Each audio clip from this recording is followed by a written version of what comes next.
Assalamualaikum warahmatullahi wabarakatuh. Perhabarkan metuah masih gom Aceh, masih gom dunia. Katrip getanya wana bersua. Uranya lenek peterang bacut perkara pengkhianatan dan kezaliman Gubernur Nova ngan Sekda Takwa atau nasib bangsa Aceh, atau nasib rakyat Aceh. Pemerintah pusat melalui perintah undang-undang, melalui instruksi presiden, melalui peraturan menteri, kalau ditetapkan dan kalau diperintahkan pemerintah daerah untuk melakukan refocusing APBD dalam rangka penanggulangan dampak COVID-19 atau dampak corona.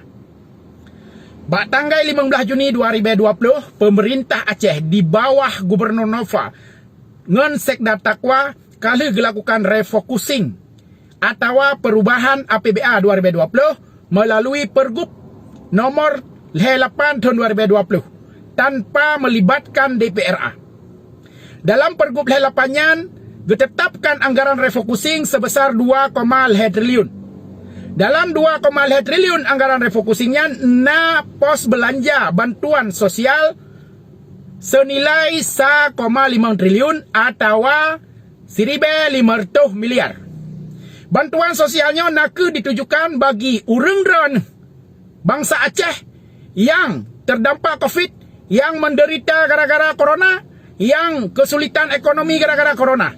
Tetapi hanya merumpak bantuan dari pemerintah pusat, puku PKH, puku BST, atau dari BLT dana desa. Maka perlelong putrang uranyo, perlelong tepu le urang uranyo, nah hak rakyat Aceh dari bulan Juli sampai bulan 12 atau 6 bulan yang kalau ditetapkan dalam APBA menyota bagi rata-rata per bulan per kakak 600,000, memakna lam saboh kakak berhak menerima per juta 800 selama 6 bulan. Maka perlelon depu dan perlelon putrang bak drone mendum, uranyo hak drone yang senilai per juta 800,000 per kakanyan hana disalurkan. Hak drone hana tatuho diba le Gubernur Nova ngan Sekda Takwa.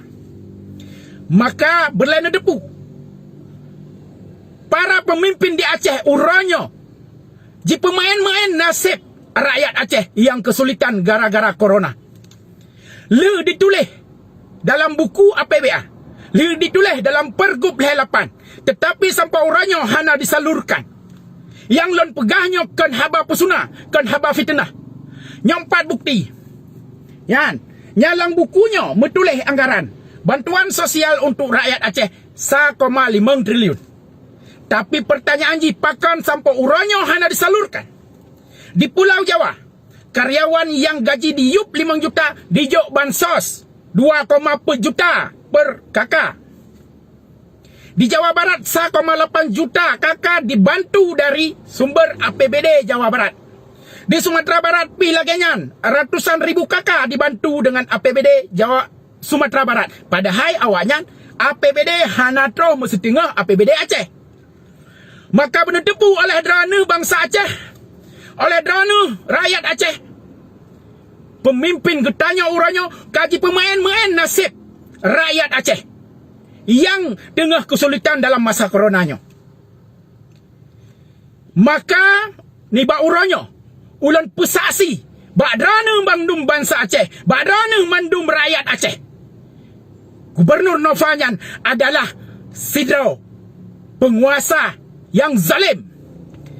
Sekda Takwanyan naku sidro pejabat yang khianat.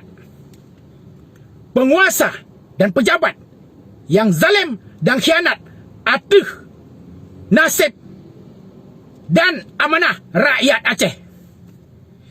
Hoka bapak-bapak DPR Aceh, pakan imran atas pengkhianatan pemerintah Aceh terhadap nasib rakyat Aceh. Puka urang drana mantang jut ke wakil rakyat atau kajut ke pengkhianat rakyat. Nyoh na mentang perlelon pesampa, perlelon peterang bak getanya mendum bangsa Aceh, bak pemerintah Aceh dan bak DPR Aceh. Ahna kementang. Assalamualaikum warahmatullahi wabarakatuh.